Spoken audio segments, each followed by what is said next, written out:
معراج تو آقا کو ملی ہے، ہمیں کیوں خوشی ہے؟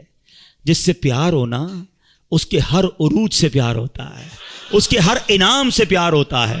اچھا یہ تقسیم آج سے نہیں ہے، یہ 1400 ایئر سے پرابلم ہے۔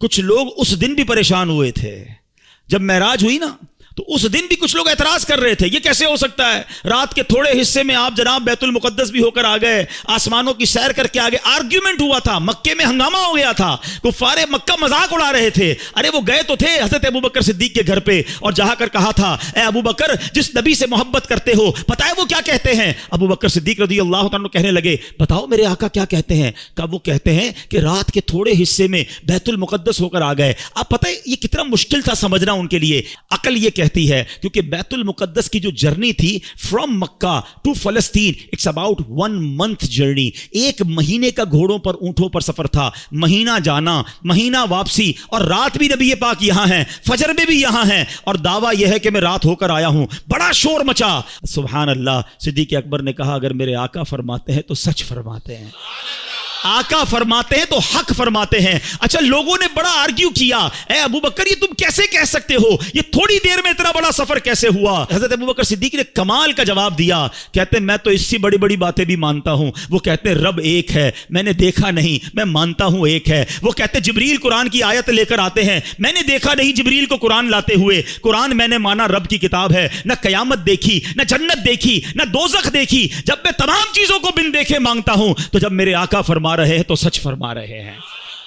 اچھا اب تھوڑا سا لاجیکلی بھی سمجھا دو، ینگسٹر بیٹھے ہیں آج کل، بڑی کنفیوژنز پھیلائی جاتی ہیں، یار یہ معراج جو ہوئی تھی نا یہ خواب میں ہوئی تھی، انکار تو کر نہیں سکتے، قرآن میں ذکر ہے، تو کہتے معراج ہوئی تھی مگر خواب میں ہوئی تھی۔ اب میں ذرا لاجیکلی آپ کو سمجھا دیتا ہوں۔ آپ کا بچہ صبح اٹھے آپ کے برابر میں سویا ہو اور کہ ابو رات میں لندن بھی گیا تھا، امریکہ بھی گیا، پھر آنکھ کھلی تو آپ کے برابر میں سویا تھا، تو آپ کیا کہیں گے؟ بیٹا سو جا، میں بھی رات بھر گھومتا ہی رہتا ہوں، کوئی مسئلہ نہیں ہے۔ خواب میں تو ساری دنیا ہی گھوم رہی ہے نا، تو اس میں اچھا اب مزے کی بات دیکھو، جو 27 رجب کی صبح مکے میں آرگیومنٹ کریٹ ہوا، سچ بات بتاؤں یہ ہمارا بھلا ہو گیا۔ مجھے ایک بتاؤ بات جھگڑا کیا ہوتا اگر نبی پاک یہ اعلان فرمایا ہوتا میرے آقا نے کہ میں خواب میں بیت المقدس گیا ہوں، تو پھر اعتراض کس بات کا ہے؟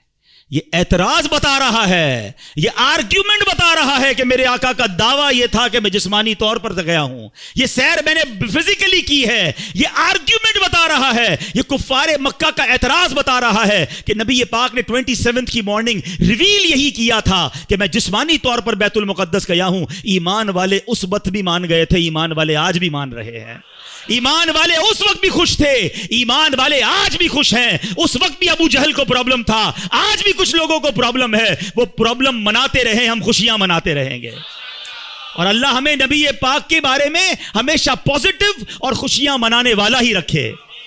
یہ صدیق اکبر کی شان ہے۔ فرام دیٹ ڈے صدیق اکبر صدیق کہلانے لگے، کیونکہ تصدیق کی، آپ نے بن دیکھے تصدیق کی اور خوشی بنائی۔ وہ پنجابی لوگ بڑی پیاری بات کہتے ہیں، اللہ کرے ہم بھی ایسے بن جائیں کہ ایسی منن والے ہیں، سوچن والے نہیں ہیں۔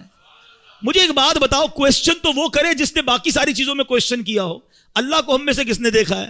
ہمیں تو آقا نے فرمایا رب ایک ہے، ہم نے مان لیا، کتاب بتائی کہ یہ قرآن ہے، ہم نے کہا ہاں رب کا کلام ہے۔ جب ساری باتیں نبی پاک کی مان رہے ہیں، وہ بتا رہے ہیں جنت میں جانا ہے، دوزخ میں نہیں جانا ہے، وہاں عذاب ہے، قیامت آنے والی ہے، ہمیں تو سب ملا آقا کے صدقے ہے۔ تو یہی آقا جب فرماتے ہیں کہ معراج ہوئی ہے تو یقیناً ہوئی ہے، اور سنو یہ آقا معراج کی رات بھی تمہیں بھولے نہیں ہیں، وہاں پھر بھی تمہیں یاد رکھا ہے۔